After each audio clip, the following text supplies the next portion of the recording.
morning, everyone, and thank you so much, Kedren, for coming in today to our professional development series. My name is Emily, and I'm our Director of Programs for 11th grade here at Attollo Prep. And today you're here, you are the founder of Work Wisdom, as well as the host of the Behavior podcast. So thank you so much for coming in. Yes, thank you so much. Thanks for taking the time. So today I have a couple questions for you, and then hopefully we'll open it up to our audience for some of their questions as well. So first, easy one, just to start us off, where are you from, and what are some of your interests that you had growing up? I'm actually from Ohio, and I'm from a little town called Findlay, Ohio, and then we moved to Cleveland when I was a little girl. And so I grew up in a neighborhood called Shaker Heights, which was a really progressive, interesting, it was the first intentionally integrated community in America. So that's where busing started, and so that was my elementary school experience. And so that's where I'm from, and what were my interests? Definitely music. Yeah, definitely music, still music. I played a lot of instruments. I was always in a lot of bands. Anything aesthetic. I love to wallpaper, you know, things like that. I love renovating houses. Yeah, that's what I love to do. All right, so Ohio, how did we get to Lancaster? So my father was recruited. So Lancaster General Hospital, they decided that they were going to hire a fundraiser. They had never had a fundraiser before, and they knew they were going to build the health campus. And so my father had been a professor at Cleveland State and then got into fundraising, basically, asking alumni for money, and he was really good at it. And so Lancaster General found out about my dad, and they wooed him, and we moved here. So I was here for high school, went to Manheim Township, and then left. But boomeranged back, like so many people do, because it's such a great community to raise kids in. And so I've been back since 2003. 2003. Yeah. Okay. And during that time, from when you came back to Lancaster to when you founded Work Wisdom in 2015, what was that journey like, and what led you to your current career now? Yeah, thanks for asking. So when I was in Baltimore, I was working, I went to grad school. I went to University of Maryland, Baltimore County. I'm on the board there now. And studied policy science, and then worked at a think tank called MIPAR, Maryland Institute for Policy Analysis and Research, and then was recruited by the State Department of Human Services to help with their homeless programming, because I was very much focused on how do we ameliorate homelessness in Baltimore at the time, and actually all over Maryland. So I started working with a lot of leaders in the nonprofit sector, and then I started Crosby Consulting in 1996. So it was this very quiet, sort of behind the scenes way of just helping nonprofit leaders to honestly manage their boards and become the best version of themselves. And so from there I went and ran an AIDS housing organization in Baltimore in the late 90s, early 2000s, called AIDS Interfaith Residential Services, AIRS, and was still doing a little side gig with this Crosby Consulting, helping leaders who were struggling. Went back to school a couple more times just to try and get some more skills so I could be helpful to the leaders that were struggling. And then when I had two babies 1 year apart, we call that Irish twins, and I knew I needed my parents, and they were here in Lancaster, and I was helping a friend on Lemon Street move into his house. I was still in Baltimore at the time. And I said, hey, how much did you pay for this awesome Victorian house? And he said, $82,000. And I said, what? I'm moving to Lancaster. So I was able to, very quickly move to Lancaster and just shift Crosby Consulting to Lancaster. And then I started some work in Lancaster to try and encourage people to move into the city. At the time, it was kind of a ghost town. There was Prince Street Cafe, and that was about it. And so I started a little group that was encouraging people to actually buy houses in the city, which was pretty unheard of, to improve the tax base. From there was strongly recruited by Mike Sturla and Ron Ford and some really wonderful people to become the CEO of Live Lancaster, which was charged with the revitalization of the city. So I did that for several years, but still was in love with helping leaders and kept going back to school. And so when in 2015 I had a chance to just open my own practice, I did it. That's awesome. Yeah, that was Work Wisdom. So the consulting aspect in supporting leaders has been a theme your entire career. Since 1996, yeah. I was pretty young when I started that, and I didn't really want to start it, but people were hiring me to help them, and I had to have a legal mechanism to accept payment. That's real. So I just called it Crosby Consulting. And I mean, I had, well, once websites were created, I had a website. But yeah, it existed until I started Work Wisdom. Very cool. And you also, correct me if I'm wrong, you taught as well, right? At Elizabethtown College. I did. Boy, you're a detective. I taught in the MBA program and the Masters of Strategic Leadership program at Elizabethtown. And so made some good friends up there. Did that for maybe 5 years. Probably you know better than I do. It was a lot to grade all those papers. I believe it. And so at some point I thought, you know, I really don't have the time to do this. And so I stepped away. But I made some good friends. Ezra Rothman, who's at EDC, he was one of my students, and he followed me, and along the way has, you know, said, "Hey, Kedren, I'm ready for a different job. Help," you know, and that kind of thing. So I just love the theme of strategic leadership and how it's come into play in different areas of your life, even if you're a consultant or a professor. And so that's why I wanted to plug your experience a little bit. Yeah, I still feel a little bit like a professor. Some of what I do now, I still have a professor hat. I wear it a little bit. I believe that. Now, you know, it's 2025. It's a very fast-paced society at the moment. How do you find time to slow down your life? I mean, we just talked about all of the different things that you did leading up to this point in your career. So yeah, what does slowing down look like, and how can it have a greater impact on your collective community? Okay. Well, I believe that we can't be great leaders unless we have some sort of reflective, contemplative, mindful practice. So I have a daily practice of slowing down that's about an hour every morning that I have honed over the decades, and I don't know where I'd be without it. It allows me to hold the tension when there are challenges happening, think through things, unthink through things. So I do it in that micro dose way every day. And then I think in other ways, slowing down looks sort of like community. So I think especially in times of tumult, we need little squads of intense community that allow us to just turn down the noise and really connect in meaningful ways. So, you know, for example, this year at Work Wisdom, we rolled out several more, we call them round tables or authenticity circles, to create space for emerging leaders to do that, to create space for executives around the East Coast to come together and do that. Women in leadership, we're starting one for LGBTQ leaders. That's awesome. So slowing down doesn't necessarily mean literally stopping what you're doing, maybe just like redirecting the energy into different areas of your life? I think so. I mean, my book Slowly was about sort of how to recover from burnout in a very intentional way. But I think slowing down is really about becoming mindful in whatever it is that you're doing.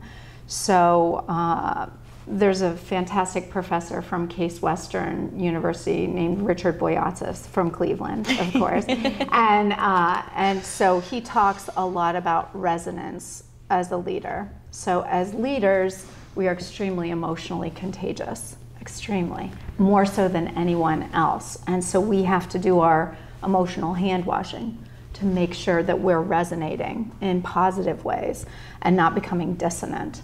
And so he writes a lot about power stress, which is different than typical distress. And in order to process that and not go through sacrifice syndrome, you need to go through a renewal cycle. So you have to find some way of refueling.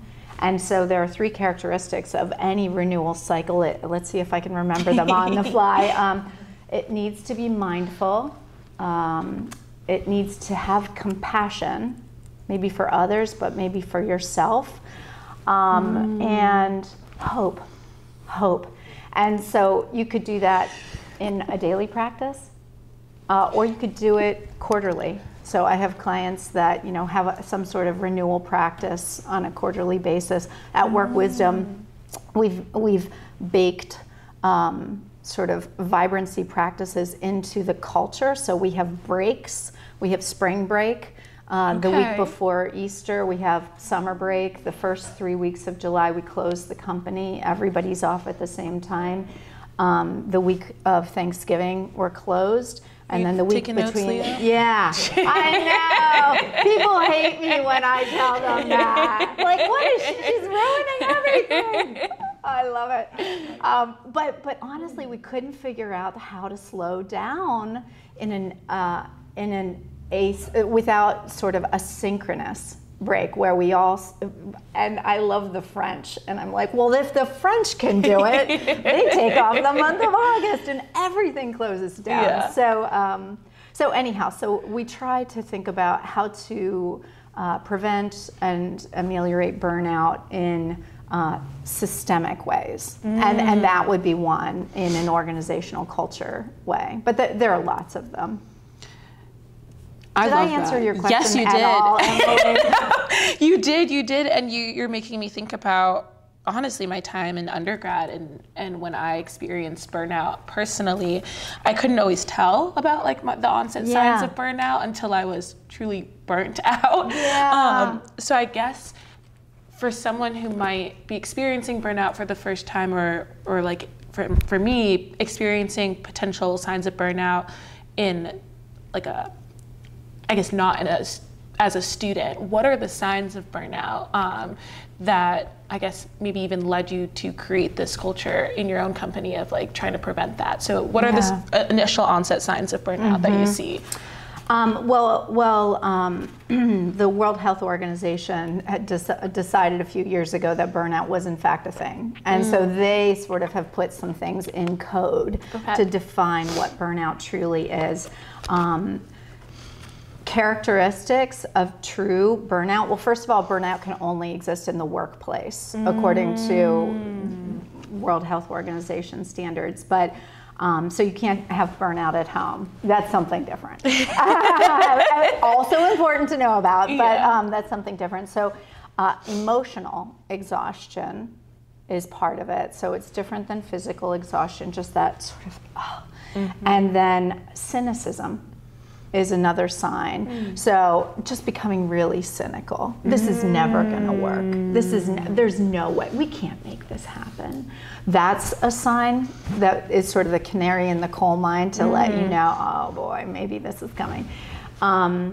Let's see, what is the third World Health Organization? Cynicism, emotional exhaustion. Oh, lack of professional efficacy. Meaning if you put energy in, you're not seeing outcomes. So, so if you think, oh, I'm going to put this energy in, but I'm never going to see results or I'm never going to see outcomes, that's a lack of professional efficacy, and that also is part of burnout. Yeah. Is it the perception of lack of professional efficacy, or is it the reality? It's actually both. Okay. Yeah, but the cynicism is related to the professional efficacy, isn't it? Yeah, like, oh, I'm not going to be able to make a dent in this. Yeah. So how would you suggest nipping burnout? How do you nip it in the bud, especially when your organization, or maybe for those who work for themselves, haven't figured out how to create a systemic structure to prevent it in the future? Yeah. Such a great question. First of all, workaholism is different than burnout. You can work 70, 80 hours a week for a decade and not burn out. You know, so I think it's important that we pull those apart and say, okay, what is workaholism and what is burnout? So thinking about those differently, how do we prevent burnout from really manifesting into something unhealthy? I think Work Wisdom is a company that focuses on positive organizational behavior. So it's the first cousin to positive psychology. I think really focusing on vibrancy and when am I vibrant and when am I most alive, and doing more of that is the smart way to think about preventing burnout. So there's been some recent research that says the more we talk about burnout, the more we're likely to burn out. Because it's like the pothole and you're driving your bike, and if you look at that pothole, right in. But so lifting up our gaze and thinking about the horizon and thinking about what does vibrancy look like for me. Marcus Buckingham, one of my favorite authors, he talks about the fact that burnout is not so much that we're doing what's life draining as much as we don't have enough of what's life giving. So let's think about what is life giving and let's pour more of that into our days and weeks and lives. We might be able to have quite an intense pace. We work with high-performing leaders that are very intense people, and they can work a lot and not burn out if they have this renewal cycle, if they understand what is life-giving and they keep feeding themselves in the right way. You're reminding me of, oh goodness, I'm going to forget the name, but this concept I learned in a human bonding class, like in college, a psychology class on relationships, on how successful relationships are those where there are more positive experiences than negative experiences. And there's actually a ratio to it, and it's sounding 6 like... to 1. There we go. There we go. So it's sounding like that's very similar in the workplace too, where you need to make sure that you're getting as much of that or more of that positive reinforcement, knowing that the things you might not enjoy as much are still going to happen, making sure that that doesn't outweigh. Okay. Yeah, that sounds like a great class. Oh, I loved it. Cindy Hazan was my favorite professor. Okay. Absolutely. All right. Yeah. So Martin Seligman, the father of positive psychology, talks a lot about that. And PERMA is his model for well-being. So, and it sounds like we could have a whole nother, you should come on my podcast and we'll talk about well-being. And we're writing a book right now on Relate, which is modern relationships in the workplace. Oh, so, I love that. Yeah. Very cool. Anyhow, so I keep on getting us off track. No, that's okay. Yeah. I'll bring us back. Okay. So, continuing on the concept of burnout and just, really, I guess, what's the word I want to use? Making your experience the fullest in the workplace and making sure that you're getting the most out of it. How can you establish boundaries within the workplace that still allow you to be a selfless leader without leading to burnout? And really, I guess, where's that balance of workaholism and burnout, and how can you make sure you're setting boundaries for yourself? It's a complicated answer. I would probably point you to a few articles I've written. Okay. I actually don't know that I believe in selfless leadership. I don't know that I believe in selfless leadership. So that's a controversy, especially here in Lancaster County. I'm not sure I believe in servant leadership. So I don't know if I just broke something. But I believe in wise leadership. I believe in high-performing leadership. I believe in changing the world in sustainable ways. I do have an article. Originally, it was titled "Selfless Leadership is Bad for Everyone," and our director of communications was like, "No, we cannot say that." So I think it's now called "Selfless Leadership Leads to Burnout." So it's really wise to know, what is my purpose on the planet? That's where we start. What am I here for? What have all of my challenges and my crucibles and my gifts and my experiences led to? And what am I revolutionizing? So I think starting there helps you know, and then getting very clear about where you're going to invest.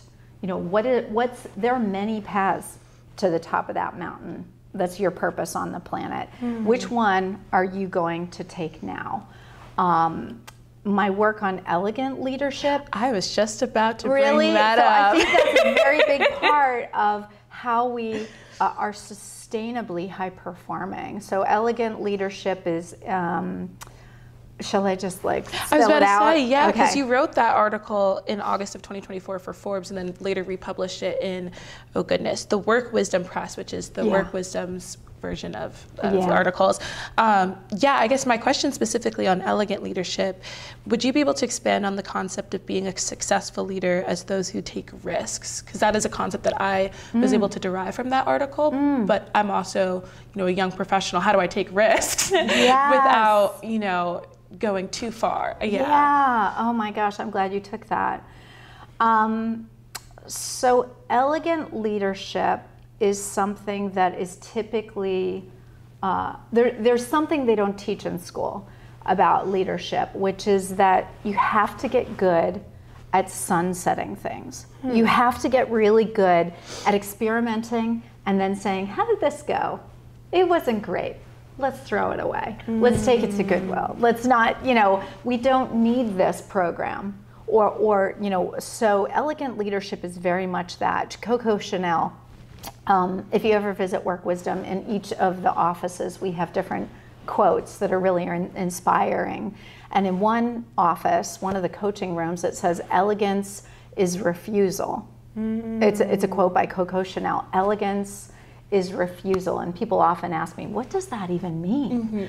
But she had this practice where she'd get dressed every day, and then she would go to her vestibule and look in the mirror before she walked out the front door, and she'd take off one piece of jewelry, she'd take off a hat, she'd take off a scarf. She would remove to get to the essence of elegance. And leaders have to know how to do that. And so they have to be able to scan their companies or their service lines, their staff. They have to be able to scan and say, if I remove one thing, how do I get to even greater performance? And so it's this constant whittling of shedding and adding. And so only if we are comfortable with truly sunsetting, and we have habits and rituals for sunsetting, will we take risks.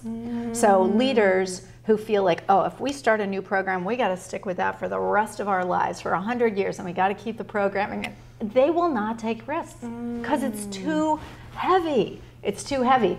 If everything is essentially an experiment at the beginning, oh yeah, well, let's try it. Let's see how that looks. And then if it doesn't look great, so what? We'll just, So that is a long answer to, as a young professional, taking risks. Not everything is a tattoo, right? It's not going to be permanent. You're going to try this on. You're going to see how it works. And if it doesn't look good on you, that's okay. You can give it to somebody else. Yeah, so think about that in terms of risk taking. It will free you up to do more rough draft living. Thank you. Yeah, of course. Well, I don't want to take too much of your time because I know I could ask questions for days. Well, we're going to podcast anyhow. So. But I do want to open it up to our audience to see if there are any questions from you all. Yep. Questions, obviously, as always. I wondered how strategic planning is something that you all do with organizations, schools, leaders. How has that changed over time? Oh. I'm guessing that when you first started, it probably looked very different than maybe even later on with society changing, et cetera. So how has that changed over time? Thank you for that question. It's such a softball question. I was trained in traditional strategic planning. I have this master's in policy science, so that's how there was a way we did it in the 90s and the early 2000s. There's this quote by Peter Drucker, which is, of course, culture eats strategy for breakfast, lunch, and dinner. And I was just like, that tears me apart, because I love culture and I love strategy. And I want them to have breakfast together. I want them to be fuel for each other, you know. There is a funny story. Sam Bressi from the Community Foundation about 10 years ago said, Kedren, you know, we need to do some strategy work over at the Community Foundation. Would you come lead our strategic plan? I said, Sam, I'm not doing strategic planning anymore. It breaks my heart. They sit on shelves, they get dusty. Life is too short. I'm not doing that.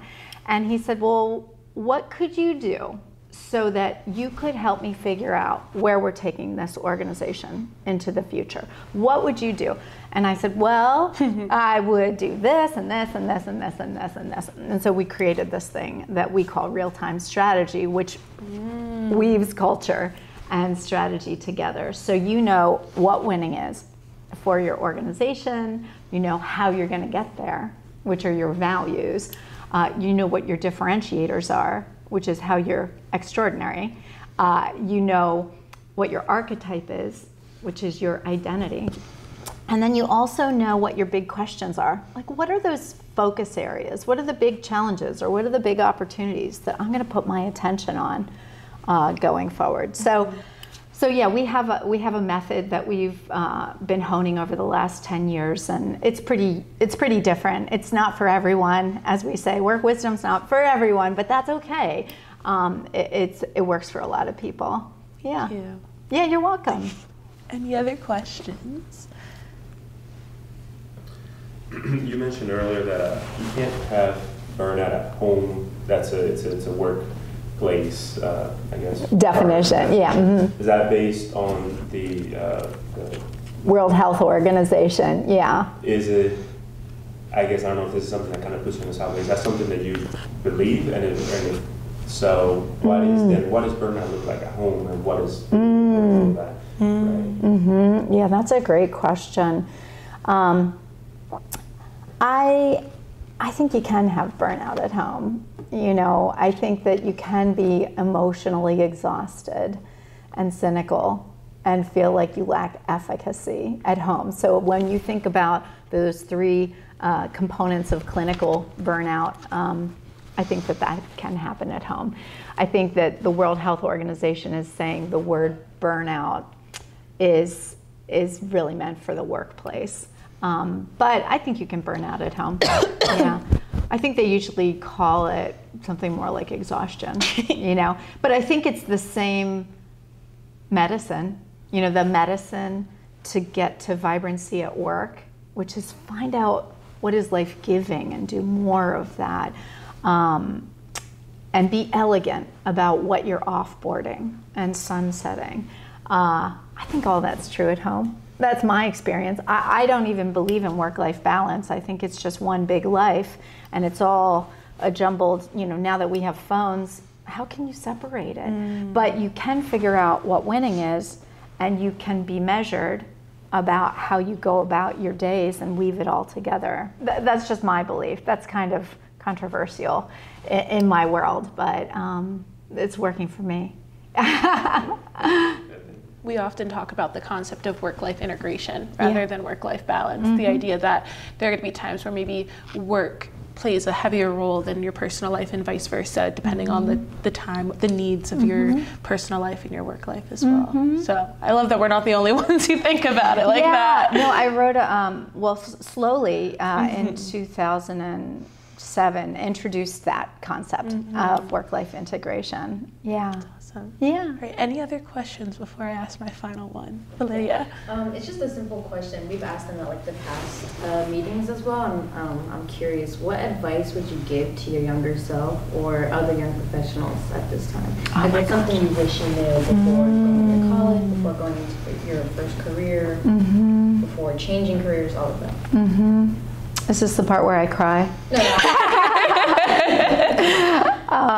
What advice would I give to my younger self? Take more risks. Yeah, take more risks and hold them loosely. And just because you experiment with something doesn't mean you have to do it forever. Yeah, hold it loosely, try it on, see how it works. If it might be working for you for 5 years or 10 years, but that doesn't mean forever, you know, and so get really comfortable.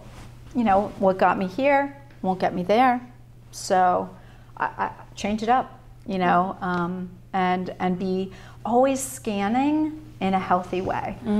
What is serving me? What is serving my community? What is serving my family? You know, scanning, self-aware, but also aware of the context that you're swimming in.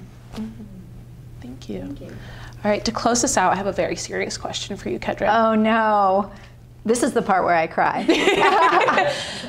How can I be like you when I grow up?